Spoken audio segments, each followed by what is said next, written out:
जिस पर फूल भी चढ़ा लो। ये सर जमी है सांगा की, बापा की बपोती, पन्ना पद बने प्रताप, पूजा और प्राणा प्रताप और बाबा सा की है धरती, और हम सब है दोहड़ा के निवासी। तो दोहड़ा माता की जय लगा लो, चार पूजा नाथ की जय लगा लो।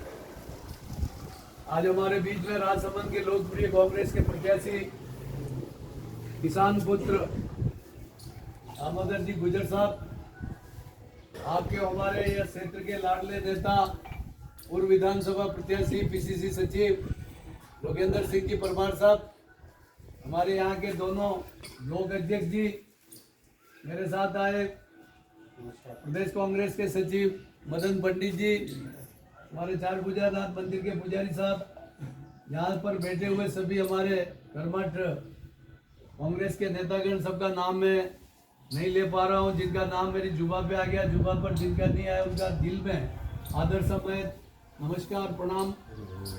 आप सब जानते हैं कि जैसे कि अभी हमारे संचालनकर्ता साहब बता रहे थे कि एक प्रत्याशी जो झोपड़ी में किसान के घर पे पैदा हुआ और एक राजमहलों में पैदा हुआ, ये दोनों का फर्क है। जो एक पार्टी सामंतवाद पूंजीवाद की समर्थक है, जिन्होंने ऐसे राजमहलों में पैदा हुए सोने के चमचे और सोने की थालियों में खाने वाले को मौका दिया, वरना दाई जिसने मेवाड़ के राजवंश की रक्षा की, उसकी कोख से निकला हुआ बेटा को आपके बीच में भेजा है।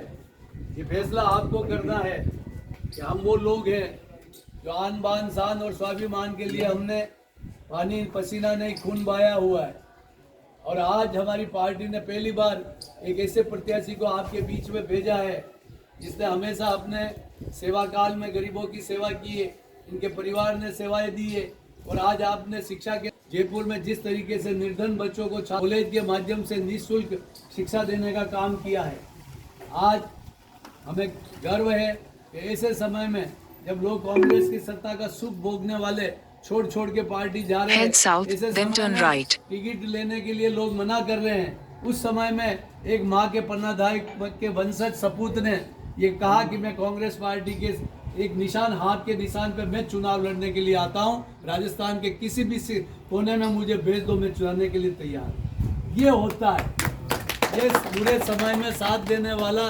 ये खून की पहचान ये होती है। जब पन्नाधाय ने अपने बेटे का बलिदान देकर मेवाड़ के राजवंश की रक्षा की, उसी तरीके से दामोदर जी गुजर ने कांग्रेस के इस विपरीत परिस्थितियों में सत्ता सुख भोग कर जो जाने वाले कांग्रेसियों के सामने कहा कि इस विपरीत हवा में मैं हाथ का निशान लेके जनता के बीच में राजस्थान की किसी भी सीट पे भेजो, जाने के लिए तैयार। ये वो दूसरा उदाहरण है आपका। तो आप और हम देवनारायण के यहाँ पर देवता को मानने वाले, दोड़ा माता जी को मानने वाले हो, आपको ये शपथ और संकल्प लेके जाना है कि ये आपकी लड़ाई है, दामोदर जी की नहीं है, ये कांग्रेस की लड़ाई नहीं है, ये आप और हमारे इज्जत आन बान शान की लड़ाई है। और आज से आपको समाज से गांठ, जोड़ी से जोड़ी, कड़ी से कड़ी जोड़ना है, और गांव गांव रिश्तेदार को पीले चावल देने के लिए माताएं बहनें बच्चे जो नौजवान बूढ़े सबको निकलना है, और 26 तारीख तक जब वोट नहीं पड़ जाए जब तक चैन से नहीं बैठना है। ये मैं आपको राहुल गांधी जी का संदेश लेके, अशोक गहलोत जी का और सचिन पायलट जी का संदेश लेके आया हूँ। पायलट साहब ने कहलाया है कि ये राजस्थान में पहली बार इस गुजर को टिकट दिलाया है। अगर ये गुजर इस बार टिकट लेके नहीं जीतता है तो भविष्य में कभी गुजर को टिकट इस राजसमंद में नहीं मिलेगा। इसलिए मैं आपके बीच में समझावटी देने के लिए आया हूँ, आपको विनती करने के लिए आया हूँ कि आप सब काम छोड़ दो। अभी अपनी इज्जत का सवाल है, आपके और हमारे नाक का सवाल है, ये समाज का इज्जत का सवाल है। ये अगर तभी बचेगा कि दामोदर जी जीत के संसद में जाएंगे, और मुझे विश्वास है, मैं सब क्षेत्र में जा रहा हूँ, मैं प्रभारी हूँ, मैं अभी देगाना जाके आया हूँ, मैं मेड़ता जाके आया हूँ, ब्यावर जाके आया हूँ, चेतारण जाके आया हूँ, राजसमंद की दूसरी तरफ नाथद्वारा वगैरह जाके आज कुंभलगढ़ में। मैं आपको बता रहा हूँ कि जब मैंने जाके वहाँ देखा डेगाना में 100 गाड़ियाँ वहाँ जाटों के लोग आपको लेके पीछे चल रहे हैं। आपने कहा तेल कि नहीं, आपके नाम पे हमको कोई तेल नहीं चाहिए, आपके नाम का कोई खर्चा नहीं चाहिए। और वो कि वो आप वहाँ मेड़ता और डेगाना में तो ये कंपटीशन है कि मेड़ता वाले कह रहे हैं हम 50,000 से बढ़त दिलाएंगे, तो डेगाना वाले कह रहे हैं हम 60,000 की ये मैं सत्य कह रहा हूँ, इस मंदिर पे कह रहा हूँ। आप रिजल्ट देख लेना कि हनुमान बेनीवाल की पार्टी से हमारा हो गया तालमेल, और हनुमान जो कैंडिडेट को 60-60 हजार वोट मिले उस 5 सीटों पे, दोनों पे, वो वोट हमारे प्लस हो रहे हैं, और वहाँ बीजेपी को केवल 10,000 की बढ़त है, तो हम वहाँ पर 50-60 हजार की बढ़त लेके चल रहे हैं। आज आपको वो कंपटीशन यहाँ पैदा करना, क्योंकि सबसे ज्यादा गुजर आज अपने एरिया में है, बेगाना में नहीं है, बेड़ता में नहीं है, जेतारण में नहीं है, यहाँ है। इसलिए आपको ये संकल्प लेना है कि हमारा परिवार का बेटा, हमारा परिवार का कुल का गौरव, हमारे समाज का एक साथी को मौका मिला, ये मौका इनको नहीं मिला, हम सबके समाज को मिला। इसलिए समाज जुट जावे, तन मन और धन मत दो आप, लेकिन आप तन मन से लग जाओ तो भी हमको विश्वास है कि दामोदर जी लोकसभा में जीत के जाएंगे और गरीब और किसान की आवाज को उठाएंगे। ये मैं विश्वास दिलाता हूँ। मैंने भी इस 40 साल के राजनीतिक जीवन में, मैं महाराष्ट्र में भी चुनाव का प्रभारी बन के गया, मैं गुजरात में गया हूँ, वेस्ट बंगाल में गया हूँ, राजस्थान के 10 जिलों में गया हूँ, लेकिन मैंने ऐसा सच्चा आदमी नहीं देखा है।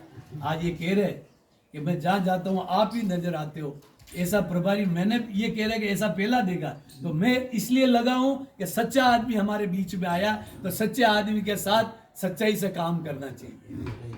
ये हमारा धर्म होता है। ये मेवाड़ में ये एकलिंगनाथ की गद्दी पे बैठे हुए हमारे हमेशा ये भगवान प्रभु एकलिंगनाथ ने यही कहा कि जो दृढ़ राखे धर्म को ताई राखे करता, जो धर्म की ये आज आपको भेजा हाथ का निशान लेके, तो इनका साथ देना ये हमारा धर्म है। आज इनका हाथ का निशान लेके भेजे और हम साथ नहीं दे तो हमसे बढ़ के कोई गद्दार नहीं है। इसलिए मैं आपके बीच में ये विनती करने के लिए आया हूँ कि आप यहाँ बीच में दूसरे दर्शन और अन्य कार्यक्रमों में लेट हो गए, लेकिन मुझे विश्वास है कि राजसमंद से हम अच्छे वोटों से बढ़त लेंगे, क्योंकि अशोक गहलोत जी की सरकार की जो योजना है जो अच्छी थी वो बंद कर दी। बाकी आज अगर वो योजनाओं के आधार पे योगेंद्र भाई हमारा विधानसभा में होता, ये नौजवान साथी आज अगर विधानसभा में होता तो आपकी आवाज को वहाँ उठाता।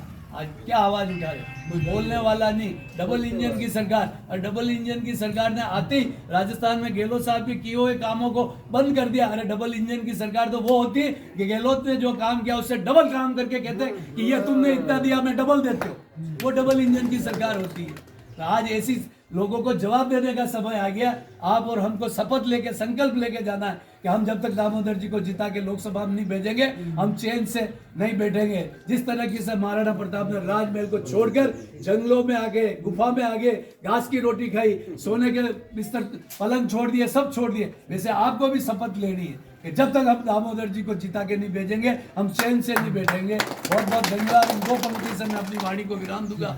इतनी सी बात हवाओं को बताए रखनी होगी, चिरागों को जलाए रखना, लहू देकर हिफाजत की है शहीदों ने, इस देश, इस माटी और इस कांग्रेस पार्टी का गौरव सदैव बनाए रखना, बनाए रखना। जय हिंद, जय भारत।